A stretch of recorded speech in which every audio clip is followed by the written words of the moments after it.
दोस्तों, इंडिया का match tie होता है, सुपर ओवर में जाता है और फिर इंडिया हार जाती है। लेकिन सवाल ये है, आखिर इस हार का जिम्मेदार कौन है? क्या वो सिलेक्शन कमेटी जिसने पूरी टीम ऑलराउंडर से भर दी? क्या कप्तान जिसने सुपर ओवर कराने की जिद की? या फिर वो गेंदबाज जिसने आखिरी ओवर में 5 रन डिफेंड करके मैच बचाया लेकिन सुपर ओवर में 16 रन दे दिए? आज हम भावनाओं से नहीं, फैक्ट से बात करेंगे। नमस्कार दोस्तों, मैं हूं उमंग और आप देख रहे हैं क्रिकेट फैक्ट्स बाय उमंग। अगर सिर्फ स्कोर कार्ड देखा जाए तो लगेगा कि इंडिया की हार सुपर ओवर में हुई, लेकिन सच कहूं, मैच उससे बहुत पहले हाथ से निकल चुका था। भारत की शुरुआत बेहद खराब रही। प्रभ सिमरन, वैभव सूर्यवंशी, तिलक वर्मा और आयुष बदोनी कोई भी बड़ी पारी नहीं खेल पाए। 125 रन पर 6 विकेट गिर चुके थे और ऐसा लग रहा था कि टीम 200 तक भी नहीं पहुंचेगी। लेकिन यहीं से सूर्यांश शेगड़े और विपराज निगम ने कमाल कर दिया। सूर्यांश के 72 रन, विपराज का शानदार अर्धशतक और भारत 265 रन तक पहुंच गया। लेकिन सवाल यह भी है कि आखिर हर मैच में मिडिल ऑर्डर ही टीम को क्यों बचा रहा है? अगर टॉप ऑर्डर लगातार फ्लॉप होगा तो हर बार वापसी करना संभव नहीं होगा। बड़ी टीमों की पहचान यही होती है कि उनके स्टार खिलाड़ी बड़े मौकों पर खड़े होते हैं और इस मैच में भारत के स्टार खिलाड़ी ऐसा नहीं कर पाए। दोस्तों, अगर आपको ऐसे ही डीप क्रिकेट एनालिसिस पसंद है, जहां सिर्फ स्कोर नहीं बल्कि मैच के पीछे की पूरी कहानी बताई जाती है, तो चैनल को सब्सक्राइब जरूर कर लीजिए। आप देख रहे हैं क्रिकेट फैक्ट्स बाय उमंग। लेकिन रुकिए, कहानी सिर्फ सुपर ओवर की नहीं है, क्योंकि अगर मैच के पूरे 100 ओवर देखे जाएं, तो इंडिया ने ऐसी कई गलतियां की जिनकी कीमत आखिर में जाकर चुकानी पड़ी।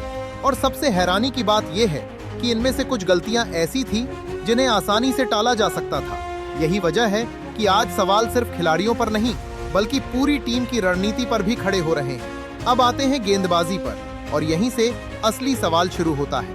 पूरे मैच में भारत लगभग सिर्फ 2 स्पेशलिस्ट गेंदबाजों के साथ खेलता नजर आया। बाकी ज्यादातर खिलाड़ी ऑलराउंडर थे। लेकिन क्या इंटरनेशनल लेवल पर सिर्फ ऑलराउंडर्स के भरोसे टूर्नामेंट जीते जाते हैं? जब मोहसिन खान, कार्तिक त्यागी और रसिक सलाम जैसे विकेट टेकिंग विकल्प मौजूद हों, तो इतने कम स्पेशलिस्ट गेंदबाजों के साथ उतरना क्या सही फैसला था?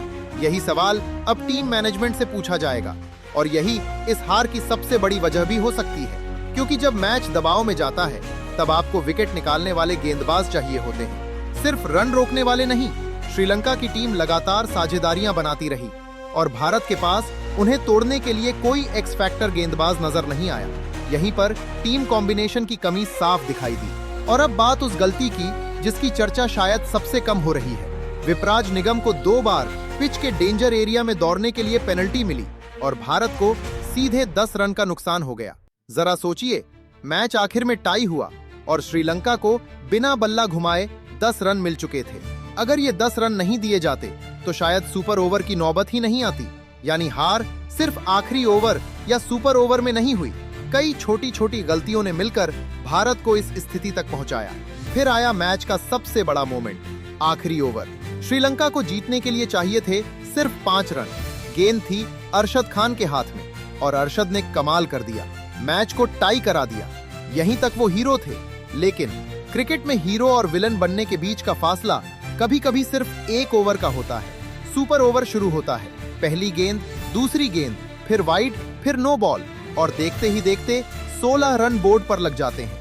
जो खिलाड़ी कुछ मिनट पहले मैच बचा रहा था, अब वही आलोचनाओं के केंद्र में था।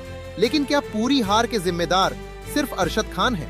मेरे हिसाब से नहीं, क्योंकि अगर अरशद आखिरी ओवर में 5 रन डिफेंड नहीं करते तो भारत सुपर ओवर तक पहुंचता ही नहीं। इसलिए पूरे मैच का दोष एक खिलाड़ी पर डालना बिल्कुल गलत होगा, क्योंकि असली विवाद तो सुपर ओवर कराने के फैसले को लेकर है। अंधेरा बढ़ रहा था, अंपायर एक पॉइंट देने के पक्ष में थे, लेकिन टीमों के बीच बातचीत हुई और फैसला हुआ कि सुपर ओवर होगा। यहीं पर सवाल कप्तानी और टीम मैनेजमेंट पर उठता है। जब 1 पॉइंट सुरक्षित मिल सकता था तो इतना बड़ा रिस्क लेने की जरूरत थी क्या?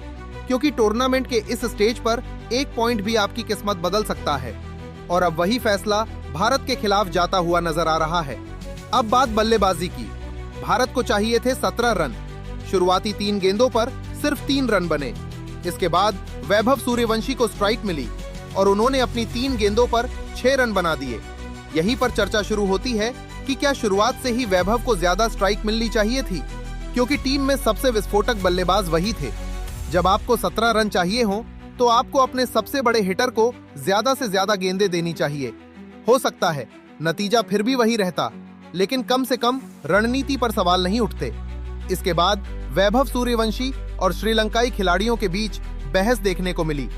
देखिए, जुनून होना अच्छी बात है, लेकिन बड़े खिलाड़ी वही बनते हैं जो दबाव में भी अपने इमोशंस कंट्रोल कर सकें।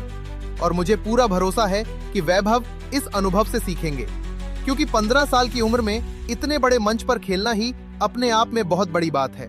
और ऐसे अनुभव ही खिलाड़ियों को भविष्य का स्टार बनाते हैं। अगर इस हार का एक जिम्मेदार चुनना हो तो मैं किसी एक खिलाड़ी का नाम ही लूंगा। ये हार खराब टॉप ऑर्डर बैटिंग, कम स्पेशलिस्ट गेंदबाज, 10 पेनल्टी रन, टीम मैनेजमेंट के फैसले और सुपर ओवर की रणनीति का मिला जुला परिणाम थी। अरशद खान को अकेला दोष देना आसान है, लेकिन पूरी तस्वीर उससे कहीं बड़ी है। भारत को अब अगले मुकाबले में सिर्फ जीत नहीं चाहिए, उसे अपनी गलतियों से सीख भी चाहिए, क्योंकि अगर यही गलतियां दोहराई गईं तो टूर्नामेंट में आगे बढ़ना बेहद मुश्किल हो जाएगा। अब आपकी बारी। आपके हिसाब से इंडिया की इस हार का सबसे बड़ा जिम्मेदार कौन है? सिलेक्शन कमेटी, कप्तान, टीम मैनेजमेंट या फिर खिलाड़ी? अपनी राय कमेंट में जरूर बताइए। वीडियो पसंद आया हो तो लाइक करें, चैनल को सब्सक्राइब करें और बेल आइकन दबाना बिल्कुल मत भूलिए। मैं हूं उमंग और आप देख रहे थे क्रिकेट फैक्ट्स बाय उमंग। मिलते हैं अगली शानदार क्रिकेट स्टोरी और डीप क्रिकेट एनालिसिस के साथ। जय हिंद।